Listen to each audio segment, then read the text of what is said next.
Welcome to this Thursday, the September 22nd Planning Commission meeting. Stimulating TV for those online. May I have a call to bring this meeting to order? Sorry, it is stimulating. I need to be the first one. I'm calling this meeting to order. May I have a motion to approve the agenda, please? So moved. And we have a second. Any discussion? There's a second. We have plenty of seconds. Thank you. Any discussion about tonight's agenda? Jeff, you had proposed the Roseanne Dorsey email letter, maybe for the good of the order. What is it? The good of the order that you thought maybe we talk about that? Okay, I would suggest we add that. Has everyone had a chance to look that over and Yes. feel good about that? Okay, then we'll bring that up at the good of the order section. Any other discussion? No? So Katie, may we have a vote to approve the agenda? Commissioner Matusek? Yes, sorry. No worries. Commissioner Bates? Yes. Commissioner Do you hear Moore? me? Mhm. Yes. Commissioner Bennett? Yes. Commissioner Sinclair? Yes. Commissioner Knopf? Yes. Chair Newton? Yes. Moving on to our consideration of the minutes from the August 25th, 22 Planning Commission meeting. Are there any amendments to the minutes? If there are no amendments to the minutes, may I have a motion to approve those minutes? So moved. Seconded. Got our seconds. Any discussion? Katie, will you please call the roll? Commissioner Bennett? Yes. Commissioner Sinclair? Yes. Commissioner Knopf? Yes. Commissioner Matusek? Yes. Commissioner Bates? Commissioner Bates? She asked me. Commissioner Moritz? Yes. Chair Newton? Yes. Moving on to a quasi judicial hearing, continuation of CD 22-01 and CU 22-03. David Venata, request on behalf of David Spruce LLC for a 7-lot conditional use permit cluster development subdivision in the wetland overlay zone. CD 22-01 and CU 22-03. David Venata on behalf of David Pietka, request for a conditional use permit to allow a cluster development consisting of 5 single-family dwellings and a 4-plex apartment. Property is located at the southwest corner of First and Spruce, tax lot 4402, map 51030AA in a limited commercial C1 zone. The request will be reviewed under the Cannon Beach Municipal Code, Title 16 subdivisions and 17 zonings, including section 16.04.130.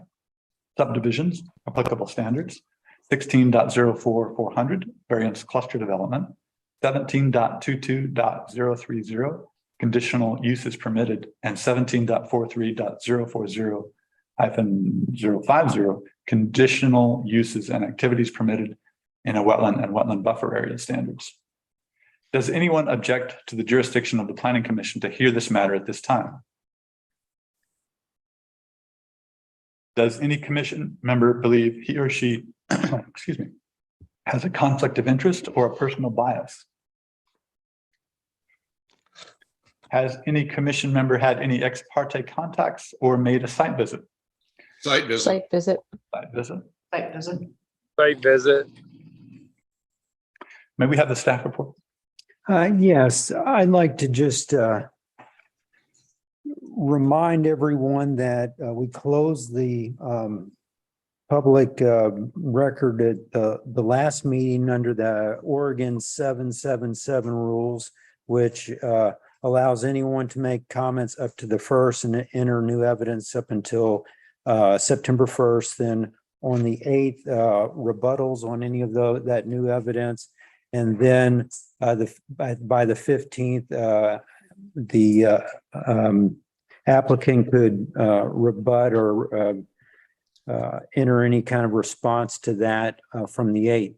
And after that, I just want to say on the September 13th, which was after that record had closed, the applicant made some new evidence available, including a tree report, a new site plan, and a geohazard report. But since the record had closed, he's made a request to reopen the record, continue it until October 27th, and had also requested in writing to extend the 120-day clock by 60 days to allow for more time for review. Because at that last hearing, there had been some request or interest from the Planning Commission for those new materials. And, to get that done in 7 days is pretty quick. So I told them that I would express to let you know that they requested that. And then it's up to your discretion to allow that or how you proceed from that. We've also, put out those packets on those 777. Hopefully everyone got those materials, but nothing really more to add other than that for tonight. In the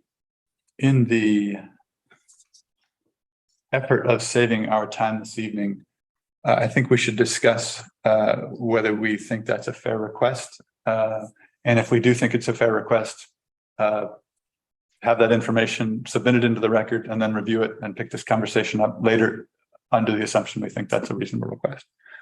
How do people feel about the request? It seems reasonable to me, given that we did request quite a bit of information.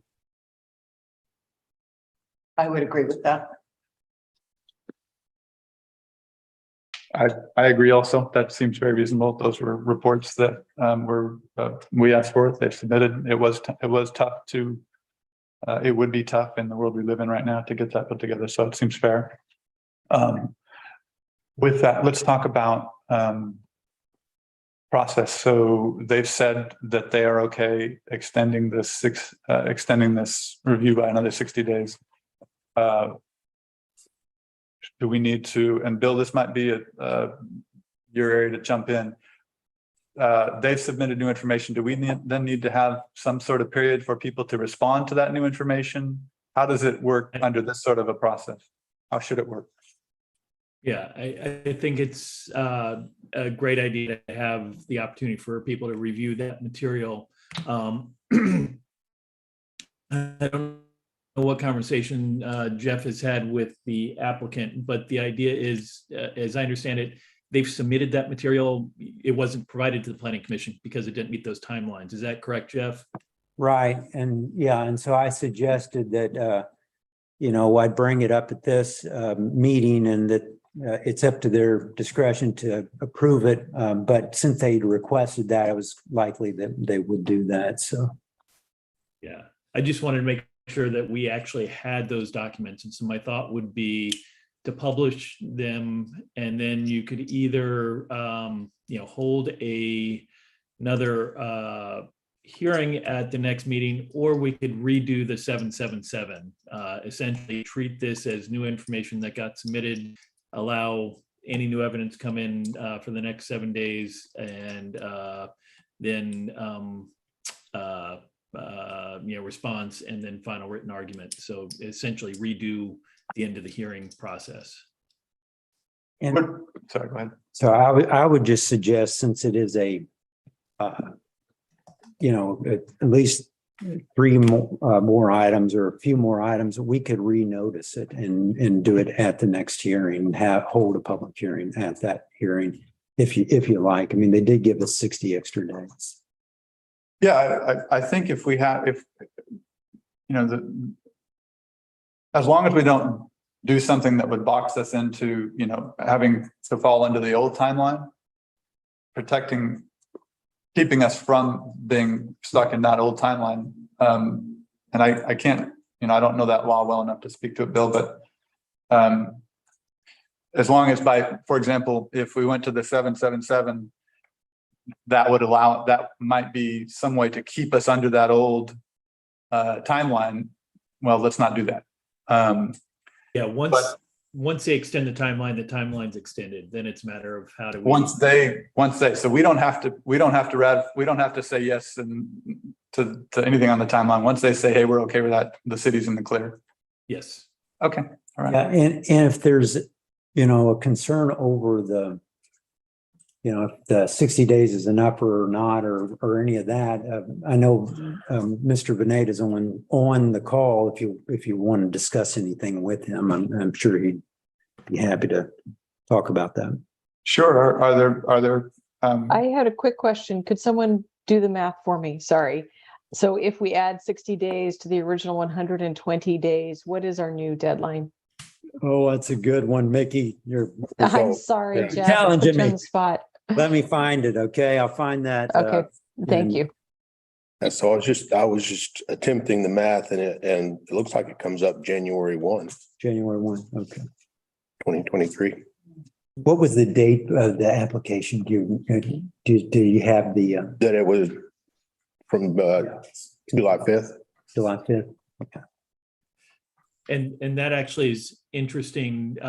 January 1, to the extent you hold a hearing in October at your October meeting, and then you make a decision presumably at the November meeting, December can really be tough to get a good hearing in terms of, there's a lot of things that are happening that time of year. So it might be worth seeing if the applicant is willing to extend for another 30 days beyond that to make sure that, we get through the holiday period.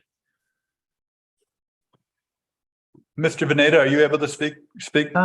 Yeah, can you hear me? I'm playing with my camera and so forth right now, but Yeah. Yes, we can okay. hear you. Thank you. yeah, we prefer not to extend it any longer than necessary, obviously. I'll be available in person on January 1st. I don't know about everybody else, but I will be in Cannon Beach and could attend. So that would be my preference, and to not extend beyond that if at all possible. Well, we still have regular meetings Yeah. in November and December. And we And we want, move them. We change the dates. and as often as the city council is meeting, all the other Right. city hall and other code audit, I think, if we get it done if the planning commission can get it done in the next,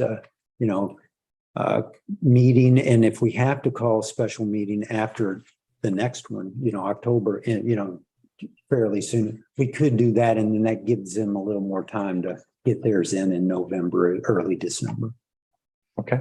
So let me make sure I understand the concept would be to hold another hearing at the Planning Commission's October meeting, then have 777 after that, so that the Planning Commission's decision would come at their November meeting. We'd issue a notice of decision. If anybody appeals, whether it's the applicant or neighbor, the city council is under a pretty tight timeline in December to make their final decision. And that's my fear. If there's a way to speed the planning commission's decision, that might work, or, we can certainly set it up that way. I just want to be careful. Do we go back to a 777 now then, rather than a full public hearing next meeting, so that we can still try to fit within the proponent's proposed schedule? It seems like that's the only way to speed our process up. I think that's a good idea to have that process, but I think Jeff brought up a good point and thought about in terms of notice. Typically, you notice the initial hearing, and then if somebody's following along, they can always have it. And there might be somebody who said, well, I didn't attend the September meeting because all the evidence was done. I was going to get notice of the decision, and now I didn't know what was going on. So we probably should send out written notice to people. And so maybe it's a 1477 or something to make sure that there's enough notice in there. And then you have all the written material to you for your October meeting, is what we need to make sure we can fit in. But I think the written instead of a oral followed by written. If we just do written, that would be a way to keep us on track, to give us that flexibility at the back end. I would support that.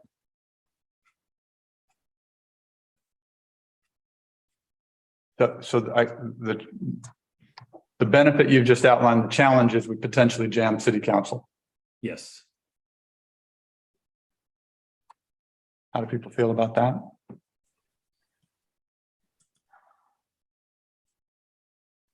Mr. Veneta, if you have any flexibility, I'd really like to see that information submitted, but it could come down to a decision. I'm not suggesting this is something we are going to do, but I'd really like to see that information. But I'm also very concerned about jamming our city council at a time they're also very busy. Is there any flexibility on that time? As far as submitting the additional information, you mean? As far as the timing, were we pushing to the worst case? It would be, what were we saying, 90 days instead of 60? What ultimately were we doing to give ourselves cushion with the city, with the committee? Yeah, I think just an extra 30 would be enough, but they have, David, we have all the materials now, right? Yes.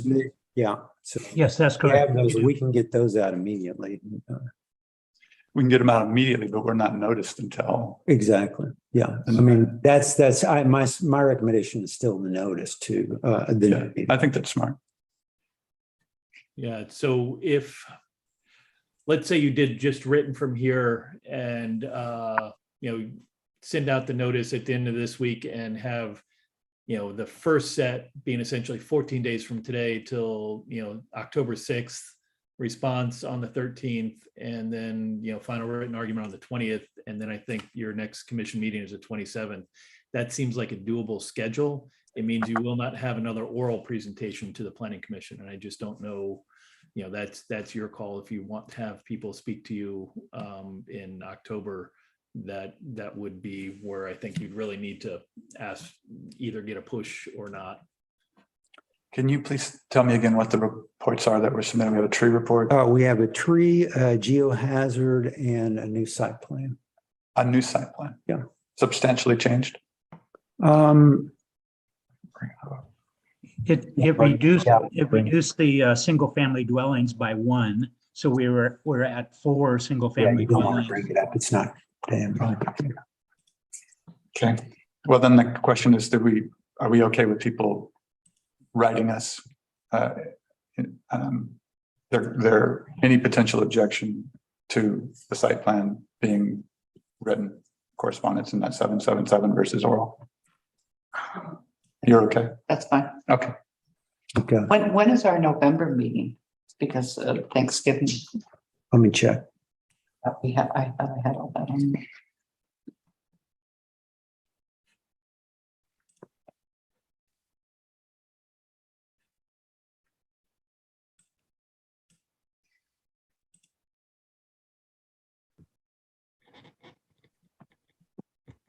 We have it as tentative for November 22nd.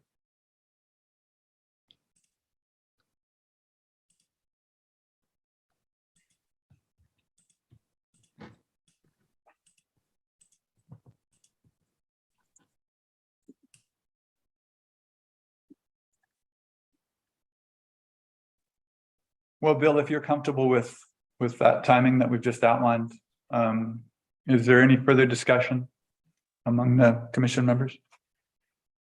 None here. Nope. Do we need a motion for that? I think a motion makes sense to renotice and continue for written materials. Will you help one of us through this? Sure, I would suggest a motion to renotice reopen the record, renotice folks, and allow written material on any topic until Thursday, 5 p.m. on October 6th.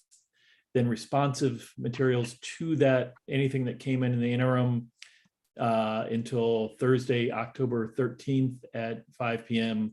And then final written argument from the applicant only until due no later than 5 p.m. on Thursday, October 20th. And then you would hold deliberations on Thursday, your regular October meeting on Thursday, October 27th. Can I say so moved? Ditto. And I'll second. Bill, are we good? That Yes. work? Okay. Katie, will you call the roll, please? Commissioner Bates, Yes. Commissioner, Yes. Commissioner Moritz, Yes. Commissioner Bennett, Yes. Commissioner Sinclair, Yes. Commissioner Knopf, Yes. Commissioner Matusek, Yes.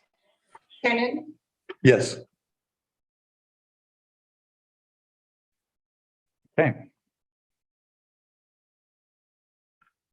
We will then move on to a non-hearing item, a work session review of a zoning ordinance amendment request by Will Rasmussen on behalf of Haystock Rock LLC for a text amendment regarding notice requirements for applications and decisions.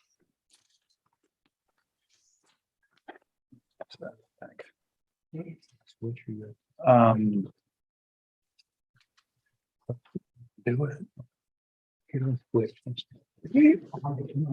Did we close this? This is a work session item, so it's not open or closed. We can do it now. Yeah. And I think Will's on. Hey, can you hear me? Yes, we can. Hey, Yeah. how's everybody doing? Well, thank you very much. Please go ahead, Mr. Rasmussen. Sure. Well, thanks for the time again.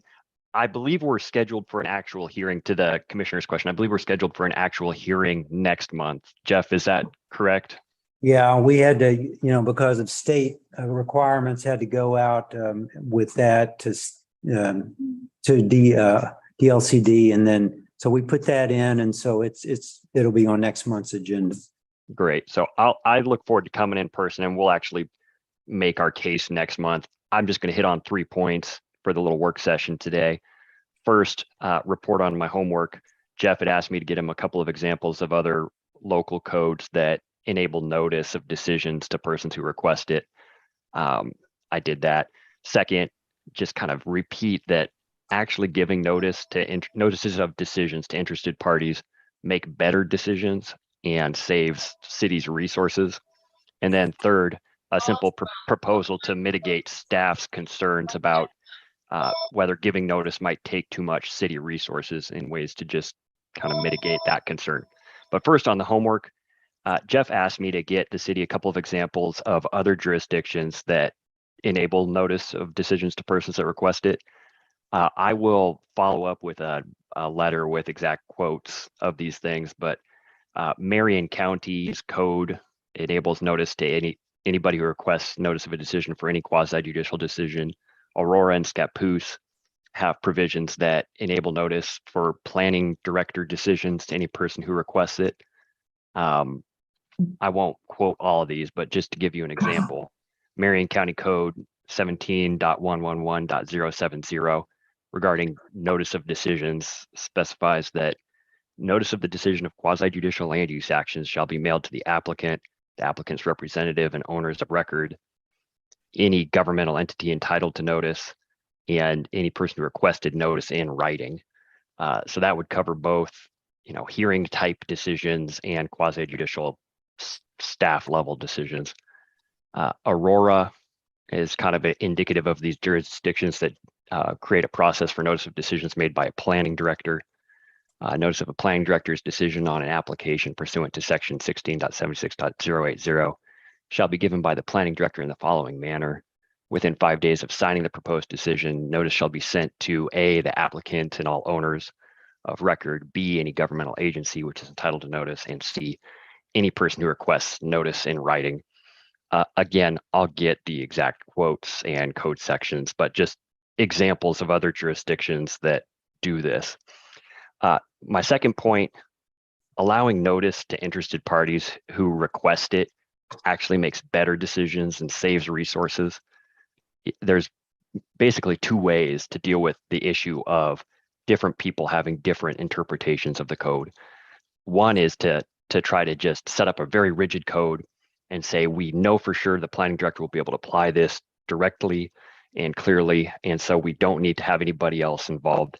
That's option one. Option two is to actually let people know what's going on. If they request notice, give notice to them.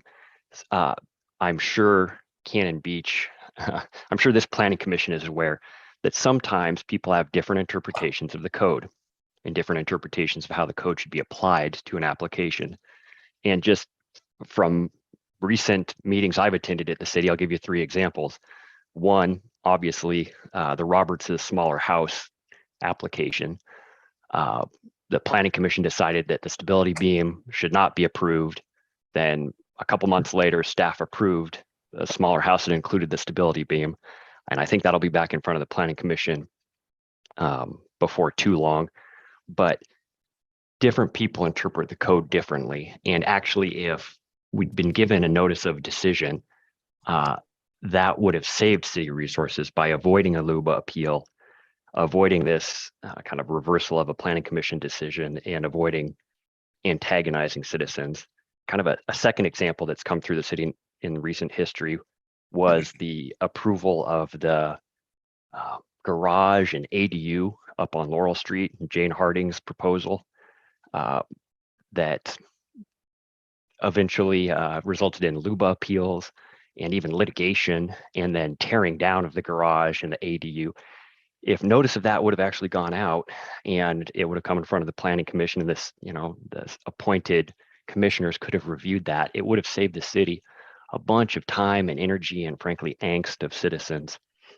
And then a third example is just the recent kind of stormwater on Forest Lawn. That one, obviously, there has been notice and there has been discussion. The planning commission is aware of it, but that same issue could have easily arisen in a context where there wasn't a conditional use application attached to it, and people just interpret the code differently. And Cannon Beach has a very distinct character and a very distinct comp plan that the planning commission and the city council have interpreted for decades in a particular way that sometimes staff or an applicant might interpret differently. And allowing notice actually makes the decisions be better and allows for community involvement in a way that saves the city resources as opposed to loses resources.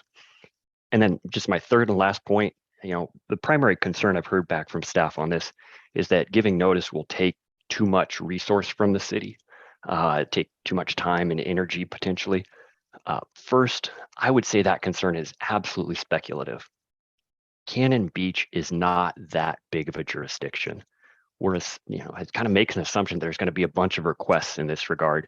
And I just don't think that's right. Second, our proposal includes authority for the city to adopt a form for folks to fill out if they want notice of any particular decision. And I would say if the city is concerned about resources in this regard, it could make that form and charge a reasonable fee, maybe $50 per property per year, and have it only apply for a limited time. So that if, on January 1st, somebody requests notice of decisions on a particular property, that could expire in 180 or 365 days.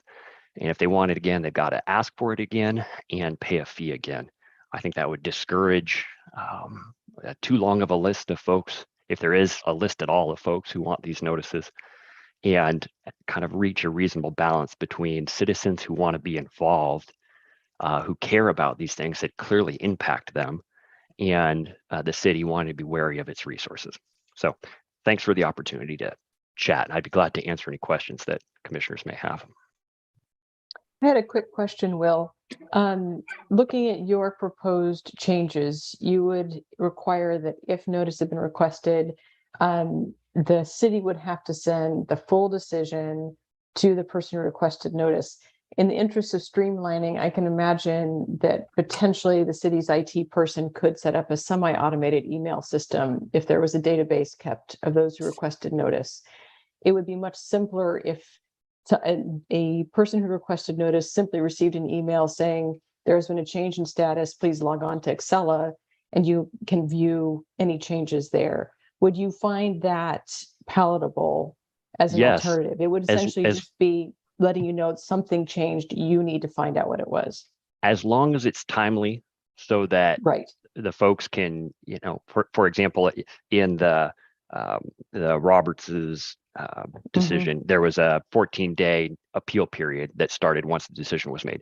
As long as there's timely notice given such that the person who was interested in it could actually get the decision in time to engage in the process, if it were appropriate, I'd be fine. Any sort of real notice is fine by me. It's just there's currently a hole in the code that avoids that. Understood. Thanks. So I have a question. In that scenario, all of that's done electronically. Correct? That would be what I would imagine. Yes. Because I have concerns about sending things by mail, paper. I mean, that's a huge resource. But, and I touched on this last time, and I think there's some concepts here that have merit. I just, to the point about additional work for staff, you send an email, you assume it goes through. It's absolutely not a given. Right. And so what happens when they ask for notice and there's a mistake or it doesn't happen for whatever reason? The only way to assure yourself is now it's a certified, you'd have to send that stuff certified to someone who had some sort of interest in there. And that does become work. I don't know if you want to touch on that, Will, but that's a real concern for me, is that we put the city in a position where they have to give neighbors notice of what's going on, or any interested party notice of what's going on. If there's a mistake that's made, and inevitably we'll see something happen, then the city's on the hook for that. Yeah, the state has laws regarding notice in the land use context. And over the last several years, they have liberalized those rules in several regards to allow for electronic notice. I personally think that's great. I think that saves paper and saves energy and saves administrative burden. So I'm generally all for that. Even in the city, to your point about certified mail, even in the city's current code, it doesn't require certified mail. I don't know of any local jurisdiction that requires certified mail for notice of decisions. Usually that's more reserved for legal filings like notice of intent to appeal at LUBA and that sort of thing. But I would be completely open to email notice as well. I mean, really, like I said, I'm not looking to be more of a nuisance. In fact, I think this will save city resource. Cannon Beach is the only jurisdiction that I've submit a monthly records request for of all the jurisdictions I play in. Just because I'm uncertain on if I'm going to know what's going on. And a notice of decision provision helps prevent that kind of stuff. It also helps prevent appeals to LUBA and even litigation in some contexts. Will, and I'm just brainstorming here with you, I think you have some concepts here that there's all or some piece of that are valid and worth some serious consideration. But I'm just coming around with different ideas here. If you had confidence that the website system that the city has now was updated, and the city had some sort of standard as to how long between an application is made and how quickly it's posted online, would that give you confidence that if you, instead of taking it's going to be delivered to me, I'm not framing that well. If you came up with a mechanism where I actually know it will happen, and if it doesn't, I can still get back into the system, get it actually in front of the planning commission or whatever the appeal route might be for any flavor of decision, I am all for it. So Clay, you raised the issue of, geez, what if a notice is blown? What if a notice was supposed to go out and didn't go out? Under the state land use system, that can have implications for somebody's appeal right. So local jurisdictions make mistakes on notices of decisions all the time. And usually most procedural type mistakes don't matter. If there's you print the wrong date on your notice of appeal, it really doesn't, that the date this decision was made, it doesn't matter. If you actually misprint approval criterion with transposing a number, that usually doesn't matter. The only notice defects that usually matter under state land use law are those that prejudice somebody's substantial right. And if you were supposed to give notice and you didn't, that could prejudice somebody's rights such that they can then come back into the system and say, wait, this actually impacted me. I was supposed to get notice. Hear me now. And sometimes it can matter in that way, but small rinky-dink notice errors happen all the time and are not prejudicial.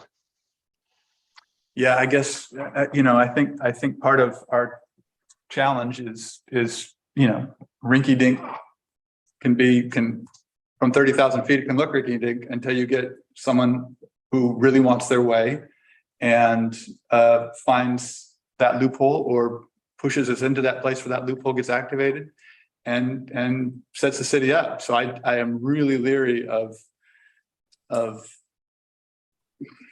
more ways for the city to trip, I guess is what I'm trying to say. And that's why I think there's a real need for what you're talking about. I'm trying to figure out if there's other ways we can do it. And if there is a way that the reporting that we put out, Yeah. that this puts out could address that. And you knew, hey, this is locked tight with a 3-day period between when, say, an application is made and posted, or appeal could be, or if it wasn't 3 days, there was a way for you to come back in. That might be one way for us to streamline some of this process. Yeah, in Jeff, my, could you speak? Sorry.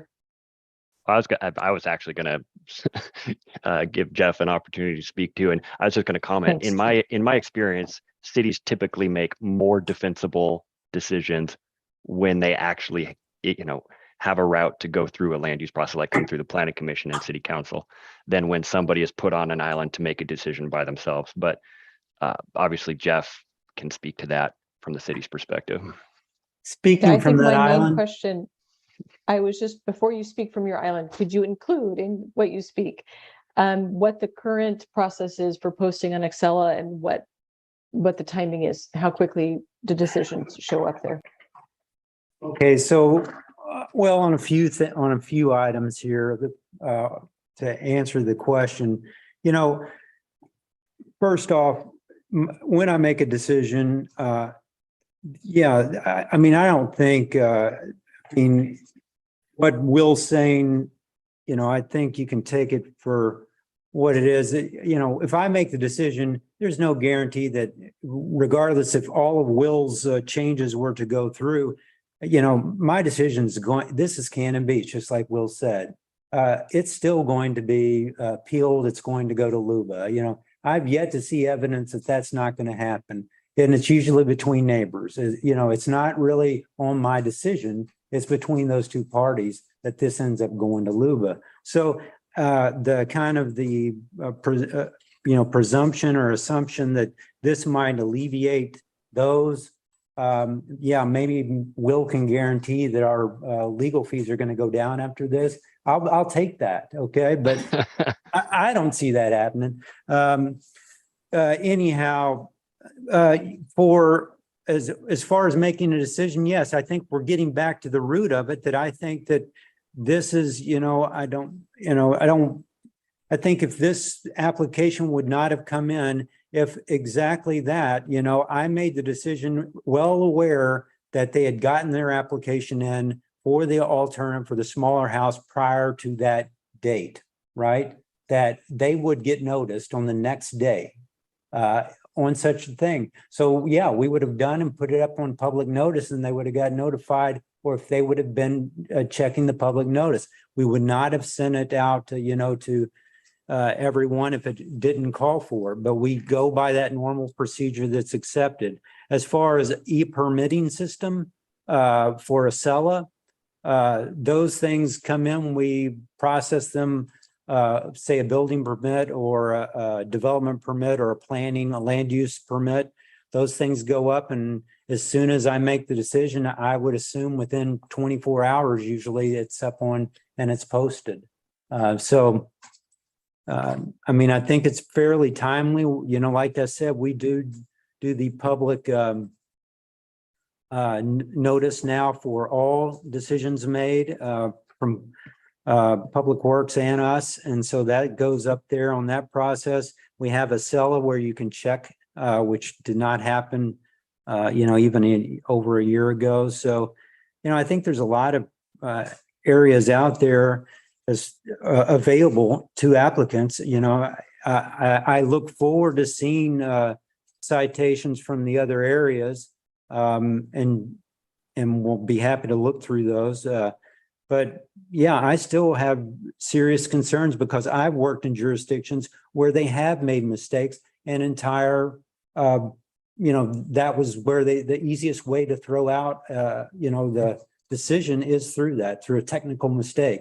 And whether it's I don't know what Will had said about being a minor mistake. The minor ones didn't matter, many of the ones I've been in. And, it's just that's the easy way to go of knocking that. And maybe Bill has more to speak to on that in Oregon, because I haven't dealt with that in Oregon. But some of these other decisions that he's brought up in the past, the Harding garage and all those, regardless, those became matters between parties, neighbors. Those would still go to LUBA. You're not saving me any legal fees by a different notice situation. Those are still going to go to LUBA. The difference though is the notice allows the decision to go to the planning commission in council before it goes to LUBA. I just want to make sure everybody gets that point, that it comes through the planning commission in council. That's what we're looking for, because I think that process actually, drops issues, and maybe it goes on to LUBA or not, but at least at that point, it's this, something the city has thought about in a broader sense. And I would just say on that note, there's almost, and you can ask Bill, because I go to Bill on any of these decisions, it's always, we do what our ordinance says. If the ordinance gives any kind of possibility for me to take it to the planning commission, I defer that decision to the planning commission, because you guys, are the ones to make those questionable calls. And so, I don't want to be on an island. There's no question about that. I would prefer decisions are made in public. So, that's why I look forward to the code audit. Once again, I get back to the very same thing, that this is why I think a lot of this is disingenuous is because, there's a process to amending the ordinance. I've been asking for 4 years to amend those ordinance for these procedure alone. And we've got to get to that.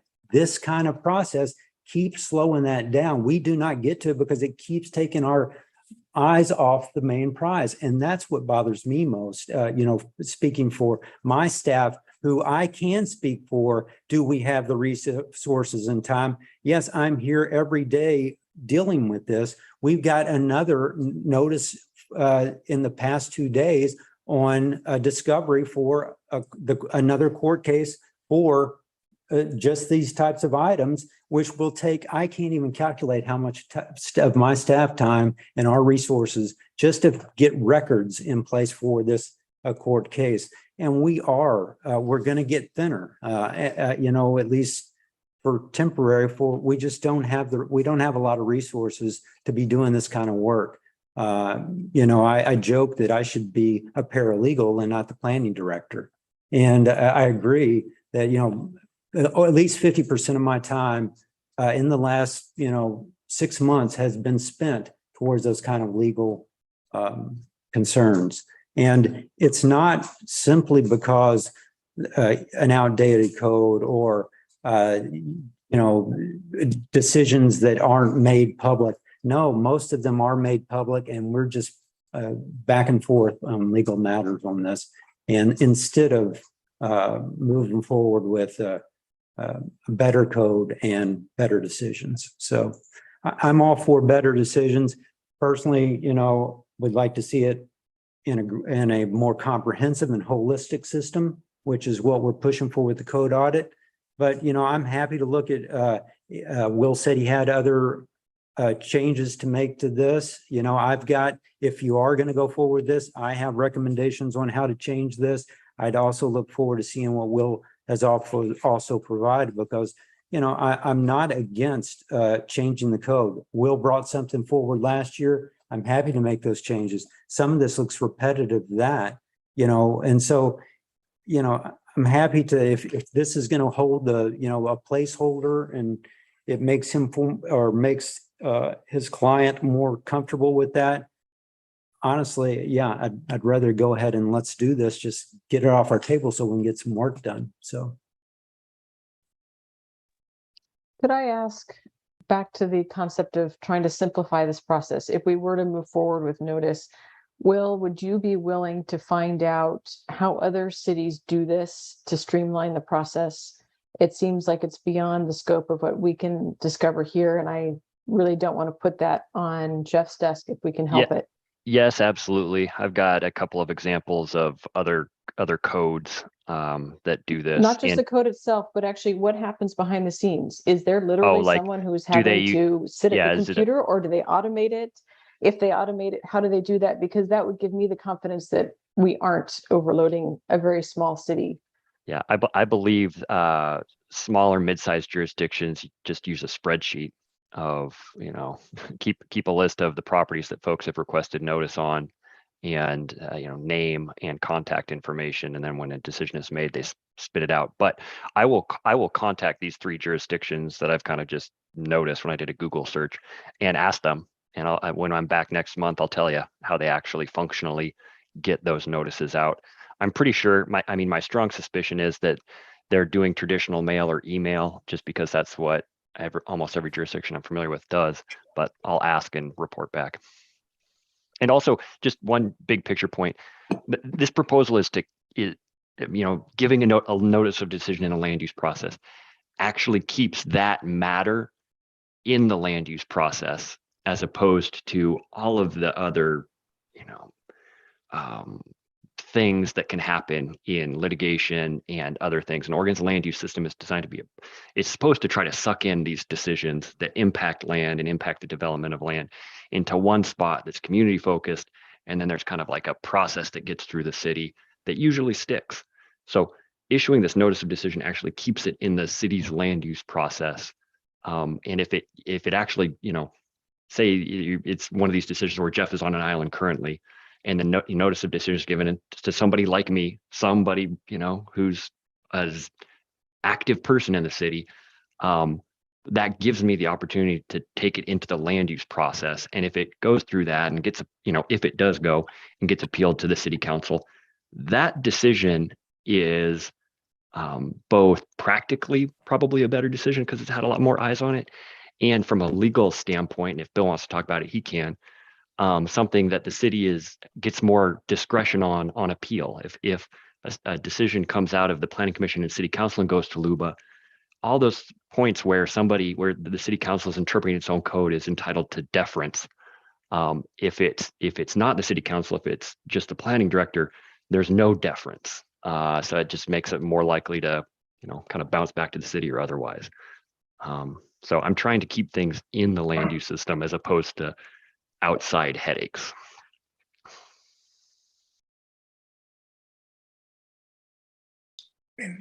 So I'm gonna show my ignorance here. So why does this require a change in the code? I mean, why can't we just implement the notification on our best efforts basis? And then we avoid the legality of the one drop thing. We're doing the best we can. I mean, does it have to be in the code in order to make this Make it stick, yeah. It has some relevance for being in the code for sure. Okay. In a couple of different ways. One, just making sure it happens. If Jeff at some point will be lucky enough to retire and move on, the next planning director would know if it's in the code.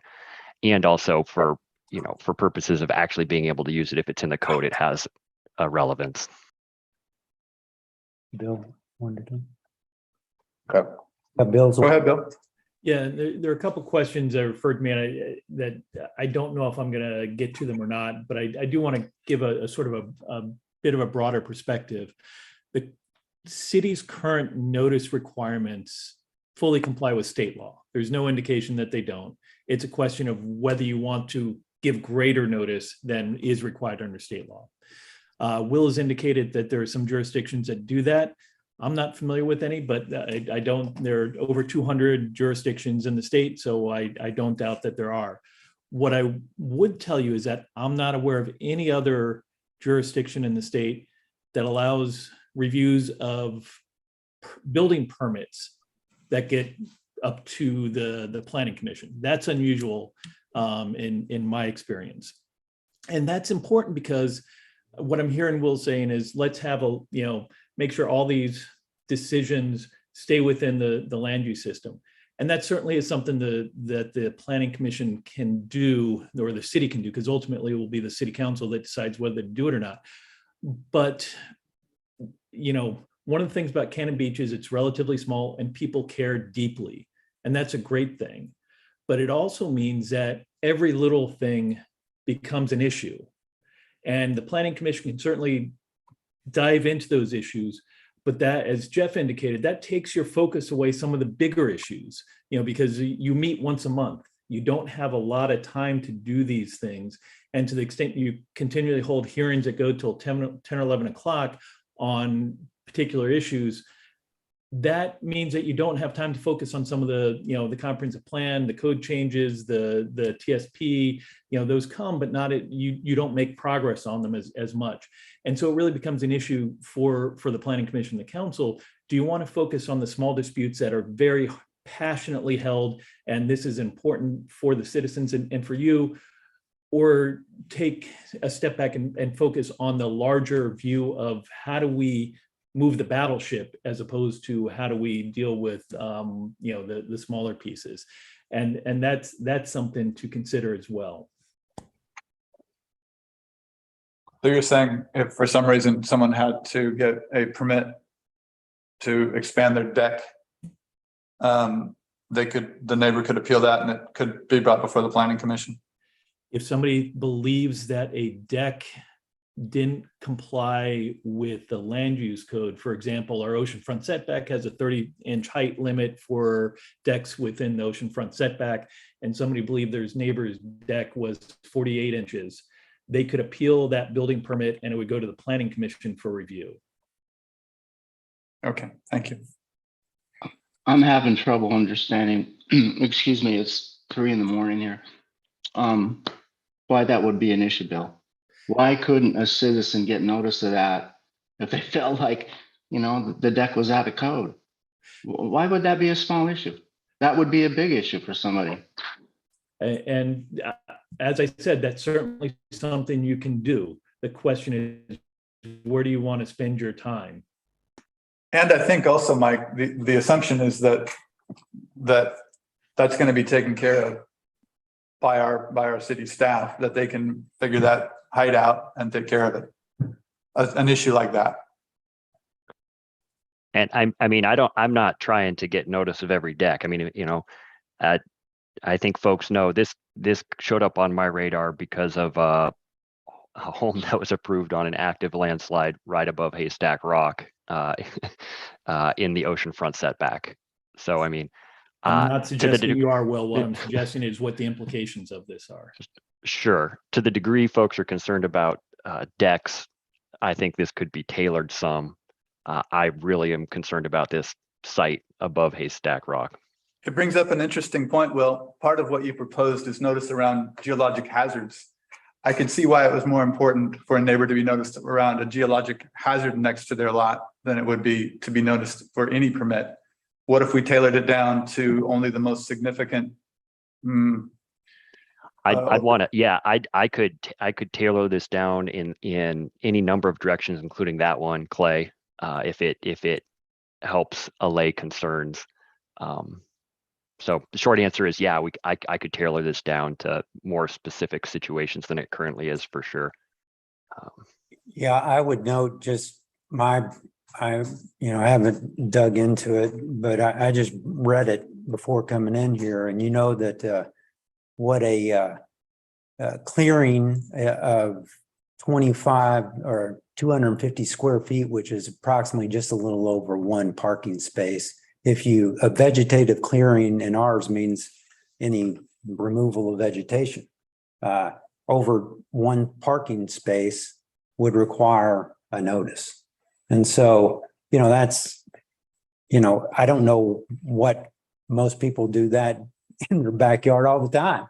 And, so I'm just saying those kind of things are the technical things that are the small minor details of those are the concerns I have with some of this, and that, it should be tailored. If we are going to go forward with something like this, I think it needs to it can't be as broad as it is and, require notice for pretty much everything. Any other discussion?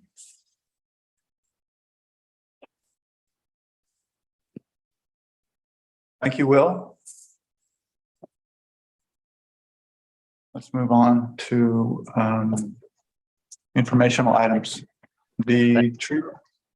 I was Will, just did gonna you say, have- yeah, just gonna say thank you for your time this evening. I'll see everybody next month. I appreciate it. Yeah, thanks, Will. And Will, yeah, please get me that information and I'll get that out. Will do. Okay, moving on. To the tree report. Are there any comments on the tree report? No. Mike, I know you might be kind of groggy, but usually you have scanned those tree reports. I'm sorry. I'm having trouble keeping up because I keep getting kicked out of the Zoom, Oh. the webinar. But yeah, I saw it. Yeah, I won't waste your time on it today. We'll hit it next month. Okay. Ongoing planning items?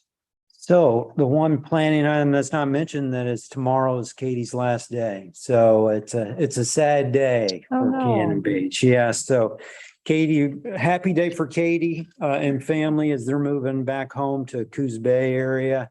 Oh, But yeah, wish her well and we thank her for all the hard work that she's done. She's been, one of the best co-workers I've ever worked with. And, I'd retire. I told her as soon as she returns in hers, I'm going. So I'm out.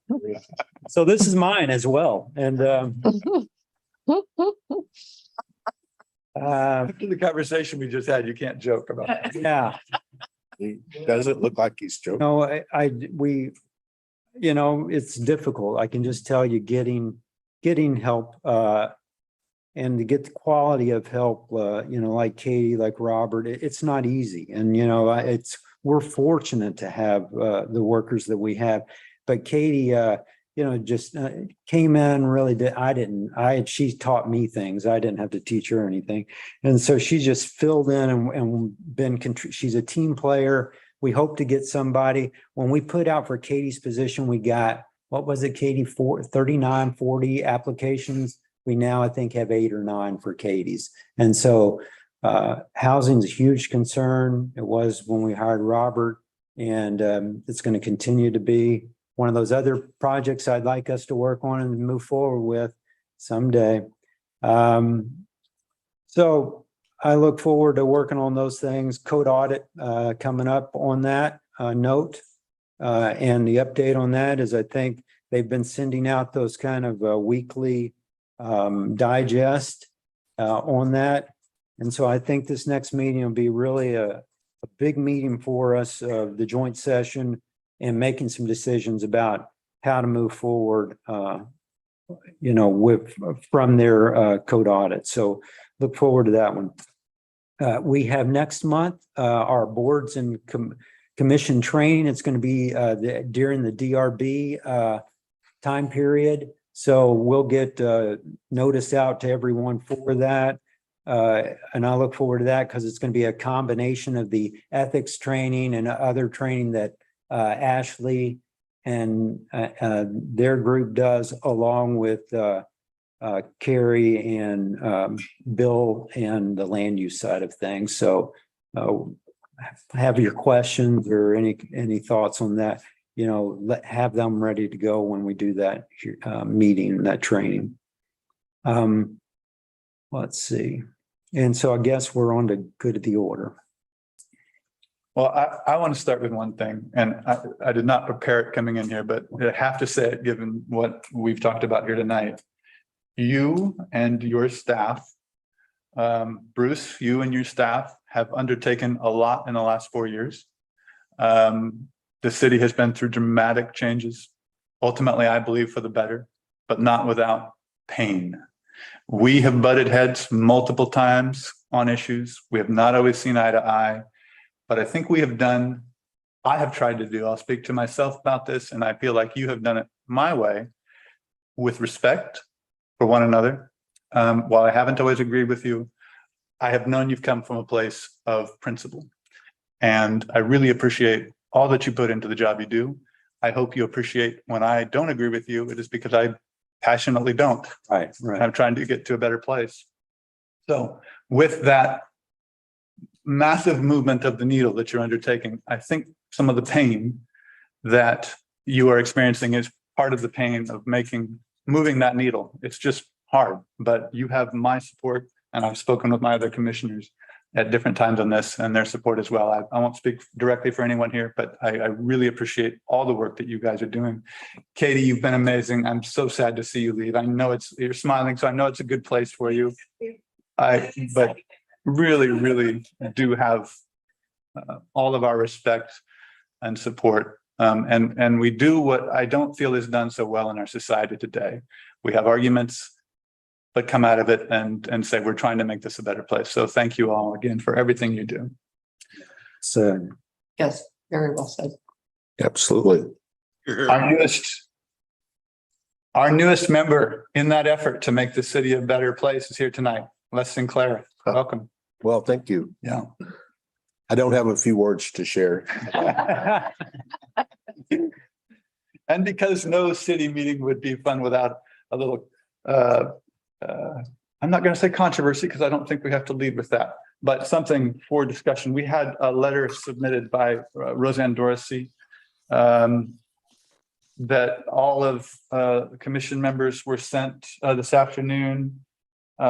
This talks, she's speaking to some items that we have talked about not really being in the planning commission's purview, and some that could be. I have looked at this and have some questions, and assume you all have looked at it, might have some questions. Yeah, I do have some comments too. Why don't you go ahead and lead us off? From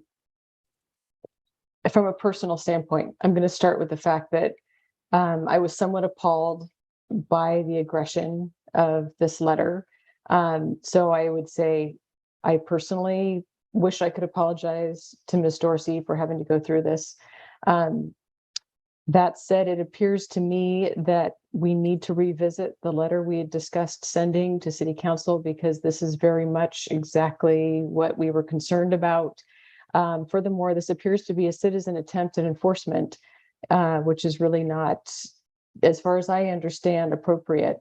So all of those things together, I think that we should revisit the letter. We may not be able to do so until it's officially on the agenda, but I think that part of our letter should be addressing the fact that a citizen is attempting to enforce their own interpretation of the code.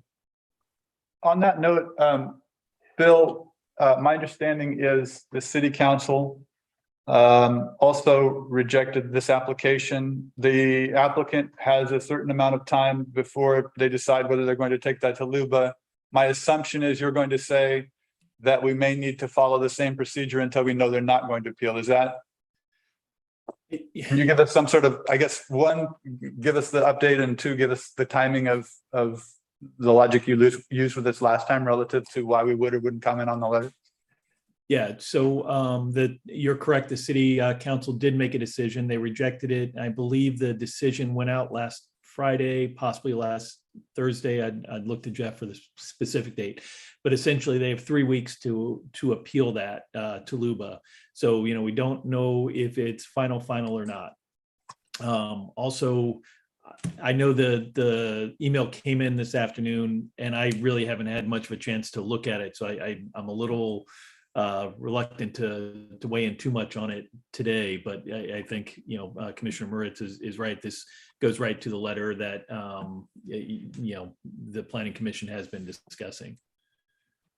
Bruce, And Myers, if we, go ahead, can I just wanted to ask Bill very quickly, since the letter was originally on an agenda for last month, we didn't take it up. Would it need to be re-noticed on a new agenda before we can take it up? This isn't quasi, there isn't a need for notice, so you can take it up whenever you want. But good question. Okay, thanks. Bruce, one of the concerns I have when I think about the holding off, I understand why we're holding off on the conversation around the letter. That makes sense.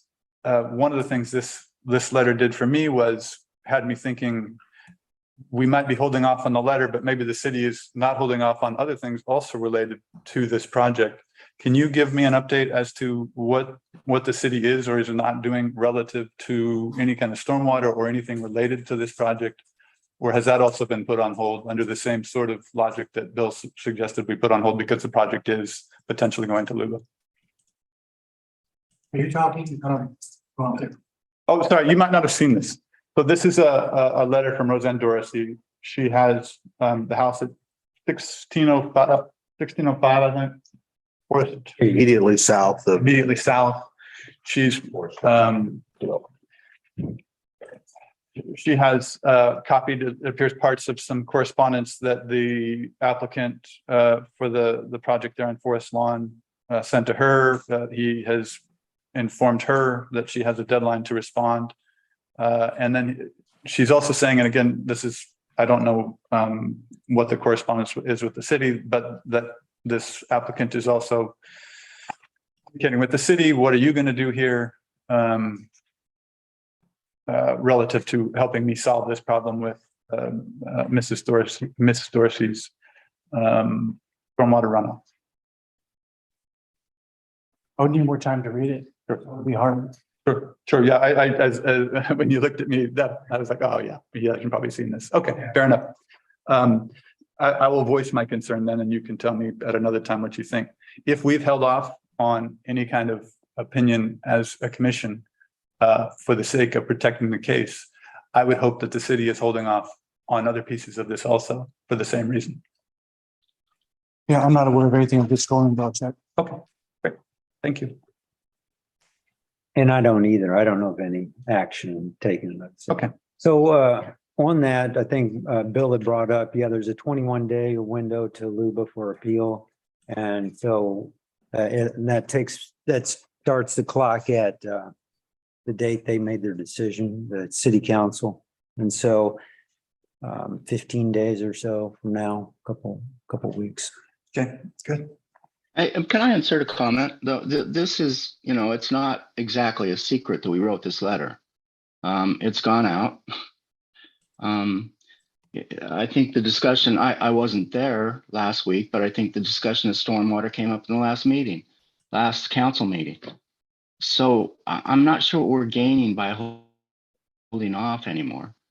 Well, the letter is in the public record, but this commission has not had a formal discussion or formally, I think I used the word ratified last time, that letter. So we do not know that we all agree with that letter. We do not know that that's something we'll actually submit. It was proposed for consideration by the commission, but has not been formally considered. We were asked to hold off on consideration to protect the integrity of the city's position relative to the decisions it's made on that application. And yet, we've been told a couple times that they're unrelated issues. So again, I'm not sure what that letter is going to do to prejudice our case before LUBA. If we go before LUBA, it's about stormwater, not about a partition of a wetland lot of record. Mike, at a personal level, I feel the same way. Yeah, I don't see it, but what I've learned is that doesn't mean it isn't there, and that we couldn't prejudice it. And I'd rather be safe on that sort of thing than sorry. I do think there's some important concepts that ultimately need to be brought forward to help make us an even better operating city.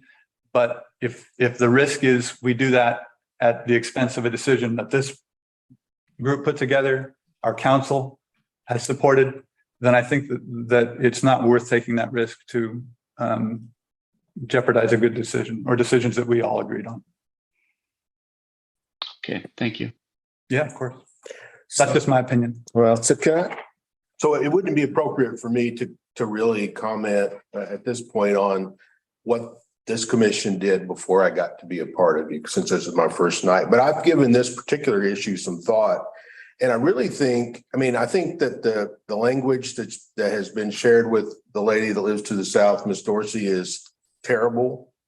I I think there's a lot of confusion around what the right thing to do is, but I want to put a plug in for this code audit because I found two other references within the code that clearly say that you cannot direct stormwater runoff onto an adjacent property owner's property.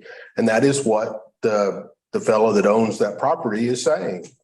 We've all talked about 17.43.040 and that the water has to go back to this wetland, but there are still other pieces of code that don't make sense and I think it's pretty much open to interpretation. I don't think it's as cut and dried as maybe we all think it should be. I really would love to work on the code audit and get that thing, because I think that's where these kind of things come up. I think 10 years ago that whole lot was viewed as all wetlands and nobody cared that the water was going on it, but now someone owns it that does. Right. Well, I can't point fingers at anybody. there's. Anyway, I I just think that it's bigger than simple. It Sorry. may be bigger than simple, but this is the code that will be used to interpret this decision.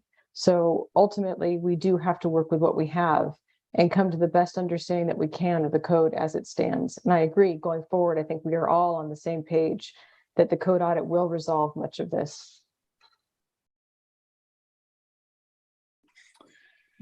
Lots of. Well, I areas to agree. sharpen up. I just, again, in this particular case, when a property owner doesn't want water from an adjacent property coming onto his, I don't see how that can be. The be difference is it's a misinterpreted. wetland lot of record. If it's a wetland lot of record, you have a wetland on your property, you know that when you purchase it. That does mean that it's in the wetland overlay zone and may be subject to different regulations than the standard regulations. Bill, this brings up an interesting question. We have a decision by the Planning Commission. We have a decision by the City Council. How deep do we dive into these conversations before we have to notice? Well, How deep can we dive in before we again start potentially jeopardizing, good decisions? It's tough, as Commissioner Bates said, and as I said at the last meeting, they are the question of how the city handles stormwater and how that particular development is going to handle stormwater are separate, but they're related. It's kind of hard to deal with one without the other. And to the extent, there's that application is denied and is stayed denied, there's no appeal, it's going to mean one thing. To the extent there's an appeal and the possibility that that application does come in, then there's another thing. There's another approach, and that's part of what's going on. I think there's also an element of, you have seen the emails from city staff to the property owner. I think the city public works staff has some additional perspective they want to provide to help deal with that, and it hasn't. I don't believe that's come out, and so there's a lot of things sort of in motion. Again, in terms of this particular letter from the Miss Dorsey, I believe is her name, I just haven't had a chance to look at it and tell you and be able to give you much perspective on that. I do think by next meeting, we should know whether an appeal comes, and maybe, we can look at that date to put the letter back on the appeal or back on the commission's agenda. And I don't know if Jeff's staring daggers at me right now or not.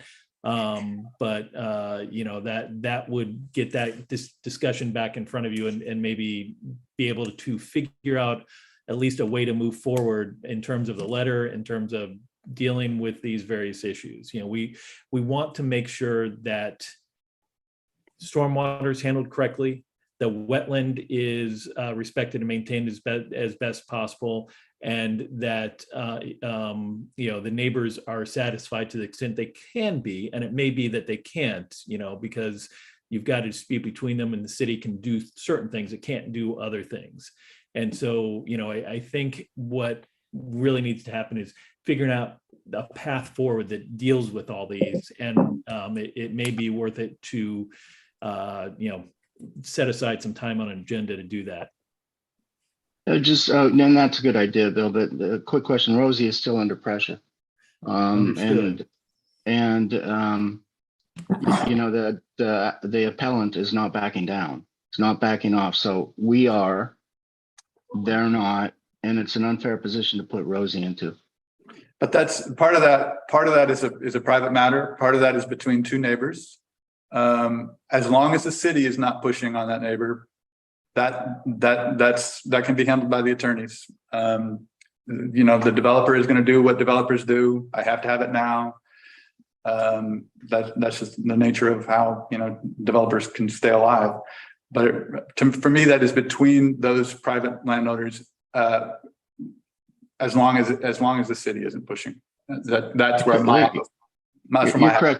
You're correct on that, Clay. But we're also on the appellant's crosshairs, so the issues are the same.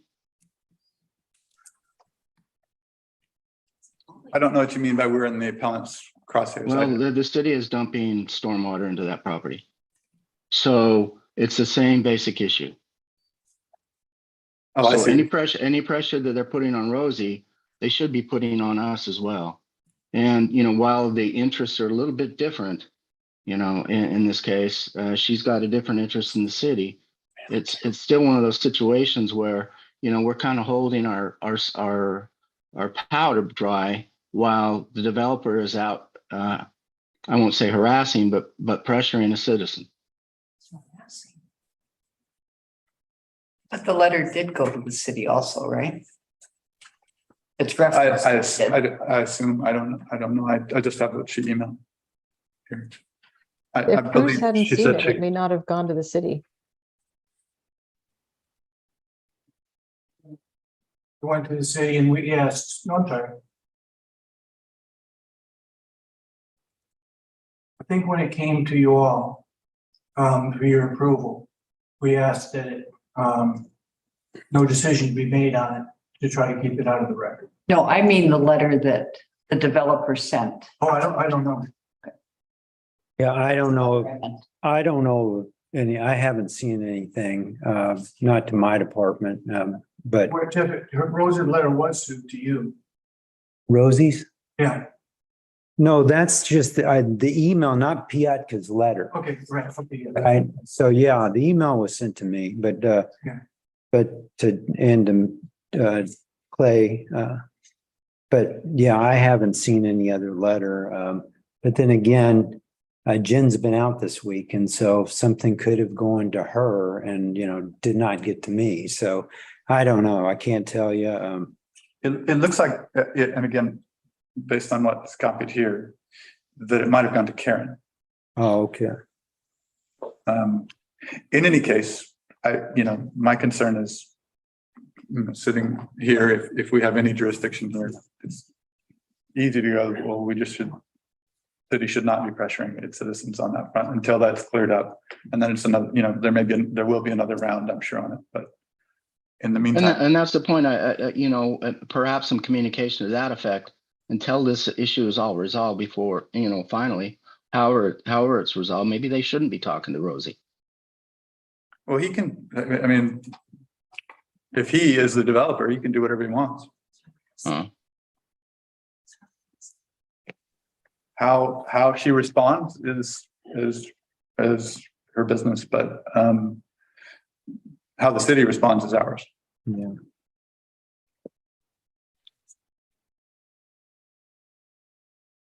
Are there other comments on that? There are two people who have their hands up, but I don't know if you're taking public commentary at this time. I'm open to public commentary. Is there any reason why we would? No, Do you know who they are? We've got Roseanne Dorsey had her hand up first, then there was a second person named Dana. Miss Dorsey, please go ahead if you can hear us. Yeah, this was just in regards to something you said earlier. And this all happened so fast. I got this ultimatum pretty late yesterday. And I know as long as everyone is comfortable waiting until all decisions are made, that's fine with me. But I do believe it was sent. I'm looking at it appears that this correspondence from Mr. Pietka was also sent to the Public Works Commission. I'm not sure about the city council, but definitely to the Public Works Commission that we need to get on this by October 15th. And he wanted a commitment by September 30th about what the city was going to do with their stormwater and then what I was going to do with my stormwater. So I know no one has had a chance to look at this because I got it very late yesterday, but I'm looking it over really quickly, but honestly, we've been told we need to tell him by the end of September what we're doing. We need to hire McEwen and then, or we can hire McEwen and then it has to be done by October. So if your meetings are after October 15th, it puts the city potentially and myself in a really awkward position because we don't know what to do. But I think my letter explains everything else. So, and I appreciate everything you do. Thank you, Ms. Dorsey. I hope you're feeling better. I saw in your note here you had COVID and you're teaching kids, and that's a big workload on top of the stress of all this. So Yeah, thank you. Thank you. Was there another hand up, Robert? Yes, Dana. Please go ahead, Dana. Hi, can you hear me? Just loud and clear, you bet. Great. I just wanted to reiterate what Rosie was saying, that my impression is that Pietka is pressuring not only Rosie, but also the city with the same demands. And I think I'm sorry, go ahead. Just for the record, your name and address there. Oh, sure. Dana Cardwell, P.O. Box 1305, Cannon Beach. All right, thank you. And I won't belabor the point, but I do believe that Pietka sent that email to both Rosie and to Karen. And so I think the concern is that the pressure is twofold. It's on Rosie as well as on the city. And it's an unknown for right now as to what will happen as this pens for the next 3 weeks. Dana, correct me if I'm wrong, but you submitted an appeal on the city's proposal to move the city storm drain, right? At I one did. point. I was the one who initiated this way back when. And, gosh, I shake my head constantly that there's another round of this. It would be nice to see some clarification from the city that nothing is going to happen until this matter is truly put to rest, be it by appeal or a new proposal, a new application. It's ongoing. And, I feel for Rosie as a neighbor, but, what's got me riled most through this is the lack of accountability and the muddling of all of the issues. And I think that's part of the strategy, is to muddle this to the point where it's so hard for us to pull it apart.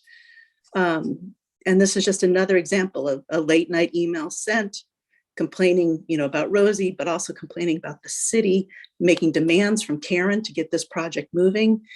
Karen in response saying, oh, I'll get with Jeff and the city manager. You just constantly feel as a citizen that something's going on that you don't know about, that there's some underhanded business. And I hate to, feel that way. And I appreciate all you do. But that's where it sits. It's just, an observer. And I'll leave it at that. I don't want to belabor the point. So thank you again for your time and understanding. So I think Dana's point is we better get our ducks in order. I mean, there needs to be a reply from the city. I think it's critically important that it's clear that the city cannot involve itself in a private matter there. That opens the city up to a can of worms we don't want to begin to get near. This isn't a private matter. This is a city matter. It partially is. But we can respond and be corrected by our council or staff the city's position to offer clarity where we can offer clarity. There is no compelling reason that that developer at this point can come in and tell the city, you have until this date or another to do something. There's zero reason for that, for the city to react. So Yeah. that is the only thing we can offer in terms of any kind of clarity relative to what is partially a city matter and what is partially a private matter. Bill, if you want to put any kind of caveat on what I just said, I welcome that, but that's my feeling on this big picture. No, I think you're right. There is a private matter between the two neighbors. There's also a public matter of handling a stormwater system. The deadline that came in that letter is simply a arbitrary one, as far as I know, from the neighbor who, you know, is looking to develop. And while he may have that deadline in mind and might trigger something, that doesn't mean it's our deadline. We want to be smart. We want to do it right and do it once and not react suddenly. And, you know, as I said, I don't know when Karen got it. If it came in late last night, I assume she didn't see it till this morning. And certainly having a reaction within 24 hours to that letter, even though these are issues that we've talked about for some time, you know, I just don't want to exceed to the demands to make an emergency when it isn't. Let's get it right. Yes. Thank you, Bill. Is there any other comment from anyone on this? Jeff, do you have anything you'd like to add? No, just, yeah, I think was mentioned, Ms. Cardwell said something about Karen responding that she's going to meet with Bruce and I haven't seen any response or I haven't been copied on anything. So I don't know of any commitment to do anything. So I just got this. I've been in Story all day and got this at, 4:30. So it's first thing I've seen it as well. So I don't know where, all of this collusion and stuff comes from. I haven't seen it. Jeff, I think the concern is the same one Will raised. And Sure. that is that there's no transparency here. Absolutely none. You have exactly what I have, Mike. I don't understand what you mean. There's no transparency here. You have exactly what I have probably before I got it. No. I don't have it. There have been people asking the same question for basically 12 months and getting no answer. But it's a complicated question, Mike. It's not a clear question. So what the city needs to say is, we're not doing anything until this is done. And I think that is the city's position at this point. I haven't heard it. That's the planning commission position. I did hear Bill agree with me that nothing was being done, and Bruce was nodding his head when I said there's nothing being done on this sewer because we're not doing anything as a commission because it would jeopardize the position of the city. I heard it wasn't maybe as affirmative as you wanted to, but I felt like I heard what I needed to satisfy myself that this was all on hold until this, let's call it first round of application was settled. And here's what I'd like to hear. It's not, I haven't heard of anything. It is, we're not doing anything. It won't happen. We are not going to act until this is over. Well, Bruce, I don't know if you can see this or not. Bruce is up standing here looking to comment. I'd like to hear from Bruce. Go ahead, Bruce. There's several things going on at one time. One is that we've got the issue about the water, our water going on to someone's property. And also the water from 1603, I think it is. Oh, yeah. Where that's coming in. That's something that is, Public Works purview. It's not, a planning commission thing, but we did stop, told Karen, don't do any more until we know what's going to happen with this case, because we don't want to go ahead and somehow get mixed up in it. There's no rush on this. It's been happening, for a while. And so the letter that was received from Dave, Patrick, whatever, which one it was, and they put a date on it. That's doesn't mean anything to us. We will take the time that we need to go ahead and sort it out. I think Mike, I'll summarize if you can't hear. You might not be able to hear well, but we can summarize here in a minute. I'll sit right here with the microphone. Is the microphone? Are you able to hear, Mike? Yeah, I think I heard what Bruce said. I do. I think my concern hearing kind of weasel words back anything. On the other hand, you're saying it's a planning commission matter, and that's You're cutting out a little, Mike. I'm not hearing. Again, we can go. Separate I'm or saying not. I'm saying it's not a planning commission matter. It came up as a result of the case that was being dealt with at the time. Hello. But we are, as I said, we're not going to move forward with any action until we know that this thing is being Yeah, resolved. hey, guys. I keep. Can I- I think we're having transmission issues. Bruce, sorry for the interruption. Mhm. Mike, I don't know if you can hear me. And we've lost you. No, he's still there. Is he there still? Okay, he's just dancing around on the screen. I got kicked off again. You know, what I heard Bruce say, and it was that, you know, this is a public works matter, not a planning commission matter. It is a planning commission matter because it does influence the decisions we make on that development. So, what Bruce basically said is Public Works will make their decision and nobody's needs to know about it. And that is exactly what Will was talking about. Mike, that is a ridiculous statement to make on my behalf. You don't know what I'm thinking. You and I've never talked about this, so you are being quite irresponsible in my mind to go ahead and Excuse make me, those Bruce. statements. No, I'm not going to excuse you, Mike. We are I'm having gonna a finish. debate, Bruce. We're having a debate. If you No, want to not- get personal about it, then take it offline. No, All I'm right. I'm not being personal about it, but you were. And let me finish my statement. You didn't even let me finish. And then you go ahead and you make statements like I don't know what the last one was, but the one that I reacted to. But this is a public works issue as far as the drainage, those kinds of things. It definitely impacted this most recent project. But if the city has a responsibility to take care of that water or we don't, it doesn't become part of the decisions of the planning commission.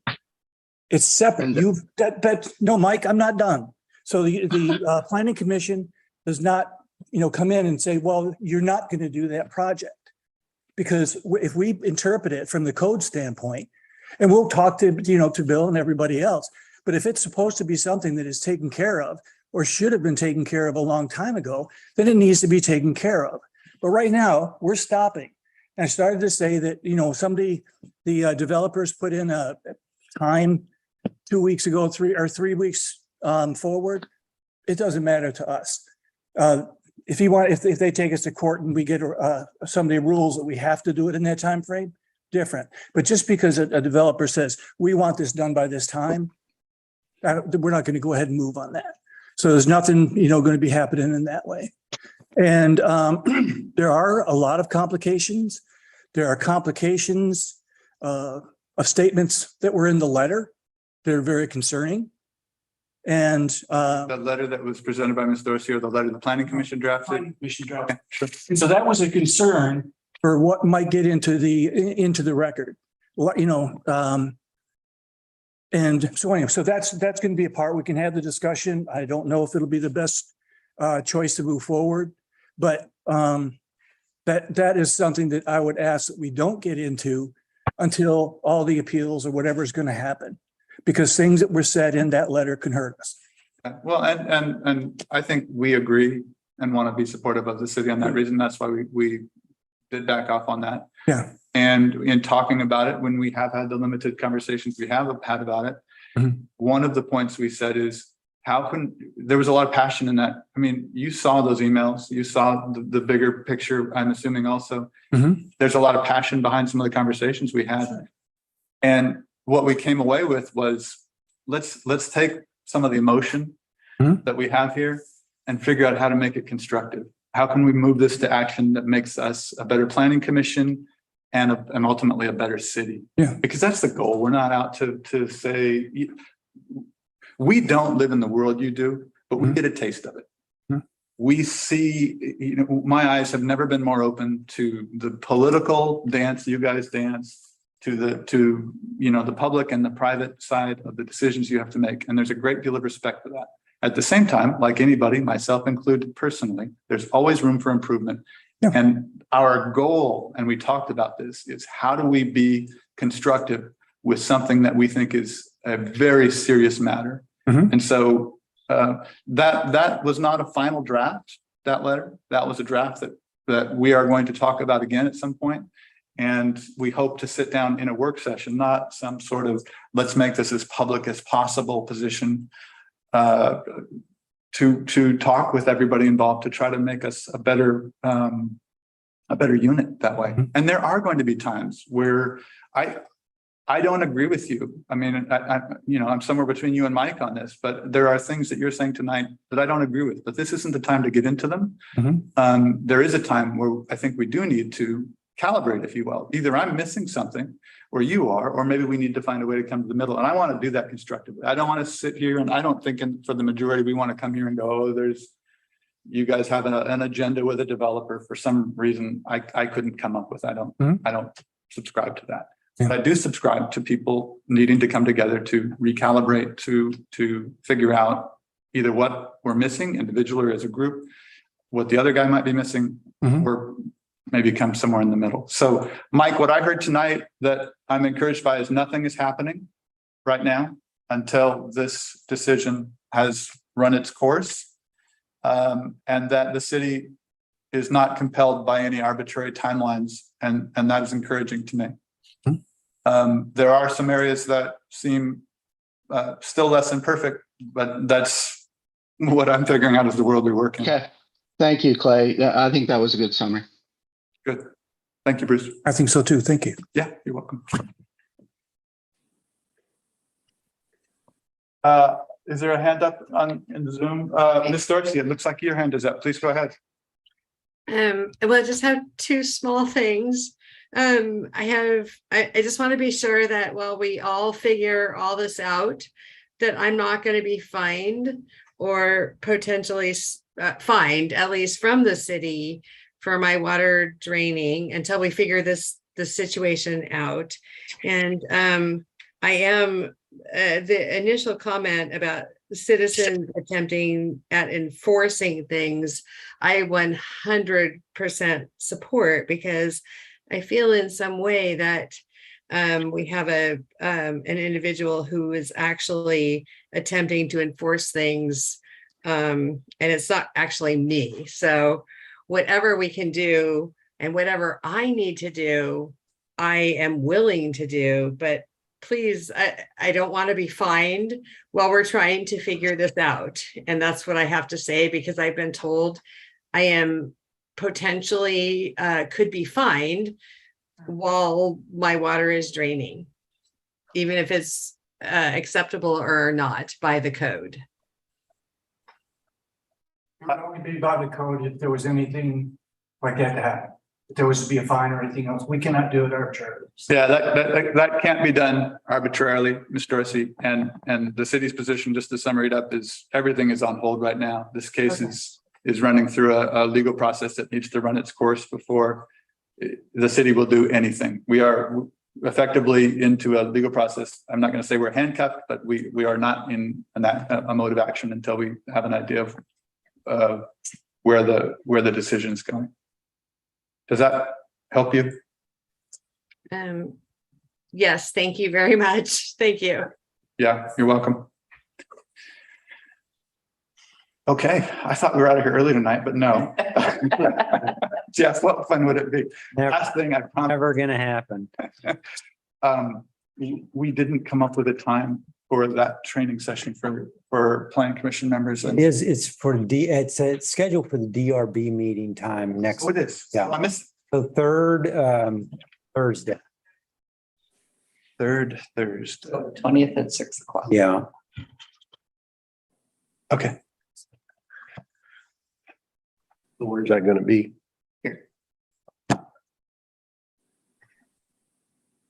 Okay. Anything, I don't even remember. Did we cover that under planning commission or good of the order? Okay, let's say we did that under planning items and ask if there's anything for the good of the order. I don't know what the comment from Northwest by Northwest. There was a letter from. Oh, yeah, that came in a long time ago. Yeah, okay. What was it? It was something from Joyce Lincoln about Cannon Beach being an art town. Oh, Art yeah. town. We've had some people really doing some great research out there. So many some really interesting articles. I listened to that NPR series that maybe it was OPB series on Oregon's land use. Fascinating stuff. I feel so much smarter. You look at it. I need some glasses or something. Okay, anything else? Are we out of here tonight? 8:40, 7:40, yes. Okay, Again, goodbye, Katie. thank you, Katie. Bye. We are going to miss you. I love. Yes. the Feel free to zoom in. Yeah. I really feel like I've got an audience if we zoom in. Okay. Thanks, Katie. Thank you. Good luck with your future. Thank you. It's been a pleasure working here. Oh, thank you. Sounds like you're moving to a big bustling port town from what I read in the paper today. I am.